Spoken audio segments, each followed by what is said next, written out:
Hello, world and universe. Welcome to the Trevor Donald Experience. Manifest your truth. And if you're new to the channel, please hit that like and subscribe button. And for all my continued followers, I want to say thank you. And this is an opinion-based video channel where I try to open your eyes and ears up to some of the travails and tribulations that take place throughout our cities, our states, our country, and sometimes around the world.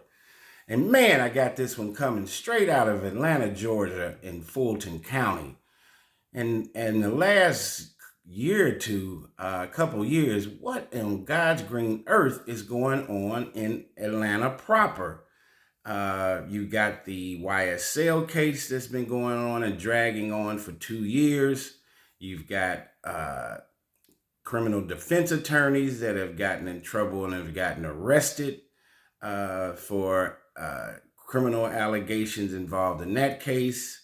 You had the debacle with Fannie Willis, the district attorney for Fulton County, that's engaged in the Donald Trump voter fraud criminal investigation and what's going on in that situation. You've had judges, prosecutors, criminal defense attorneys that have been getting in trouble.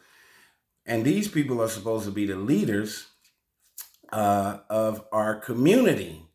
And it doesn't make a difference if they are white or black, but these individuals who have the highest degrees and are supposed to represent our criminal system in a positive and upstanding characterization are falling short.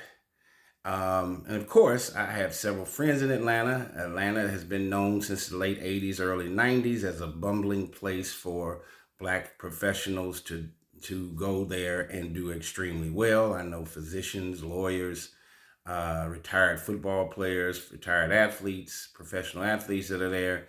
And Atlanta has always been a kind of shining light over the last 40 years. But here recently, there is a lot going on.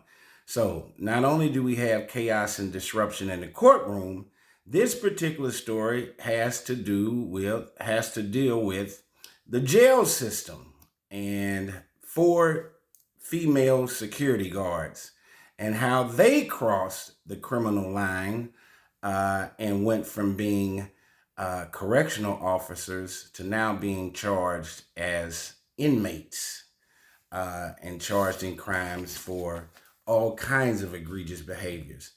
What is going on in Atlanta? We need to look in the mirror and wake up and manifest our truth in the right direction. So let's go. And all 4 of these young ladies are young, just in the beginning stages of their adulthood, and are already making adult bad mistakes that could lead to them going to jail. Which is ironic because it's a situation where they are consciously going to work and supposed to be protecting and guarding the inmates. And now they have turned into consciously committing criminal charges, allegedly, and can end up in jail. So they were initially going to the jails to work, and now they're going to the jails to possibly be an inmate. Look at that dichotomy and hypocrisy. Here we go. Women accused of fraternizing with inmates at Fulton County Jail, sheriff says. Contractors employed at the Fulton County Jail are accused of fraternizing with residents they were entrusted with watching over, according to Sheriff Pat Labatt. Labatt said the security officers employed by Strategic Security have been arrested for numerous offenses stemming from an ongoing investigation by the Fulton County Sheriff's Office Jail Investigations Unit. Laquana Ballard, 34, is charged with 1 count of possession of prohibited items by inmate or providing prohibited items to inmate, and 2 counts of conspiracy to commit a felony. Labatt said Ballard is accused of sending explicit photos and videos to a resident, an inmate, and for accepting at least 2 payments from different residents/inmates for cell phones and cigarettes. Really? Regina Harris, 26. Now look at the ages of these young ladies. Regina Harris, 26, is charged with 1 count of prohibited items by inmate or providing items to an inmate, 1 count of conspiracy to commit a felony, and 1 count of crossing guard lines of jail with prohibited items.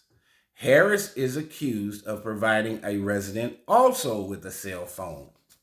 Then you have Aniza Silas, 24, is charged with 1 count of possession of prohibited items by inmate or providing prohibited items to inmate, and 1 count of conspiracy to commit a felony. So all these charges are very similar.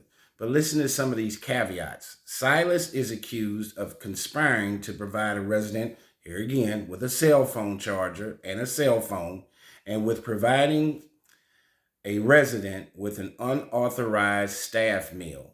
And guess what that staff meal was? Chicken pot pies. Now I know, or you've heard stories about food is a big deal. And I guess a chicken pot pie would be considered an apple pie for us on the outside. Breisha Tate, 26, is charged with 3 counts of improper sexual contact by employee or agent, 2nd degree, and 5 counts of crossing guard lines of jail with prohibited items, and 2 counts of possession of prohibited items by inmate or providing prohibited items to inmate. Here we go. Tate is accused of having sex at least 3 times with the resident and bringing in at least 6 cell phones and other contraband to a resident, for which she received payment. Officials said each of these security officers worked as tower guards on the 6th and 7th floors of the Fulton County Jail on Rice Street. The investigation revealed the involvement of at least 4 current residents who were charged with conspiracy to commit a felony in possession of prohibited items. These women, unfortunately, chose to be on the wrong side of the law by fraternizing with residents or inmates they were entrusted with watching over, says Labat. They will now have to face the consequences for their crimes they are accused of committing. Our employees and contractors alike are held to a higher standard of integrity. Wow. But I bring this story up and to shed light on it because there's a lot of chaos and disruption in our cities. For those who follow me, I've done several stories on many of our federal prisons that have had all kinds of egregious behaviors taking place, from the very top of wardens in some of your female Los Angeles federal prisons that have had SX activity with inmates, contraband being allowed in.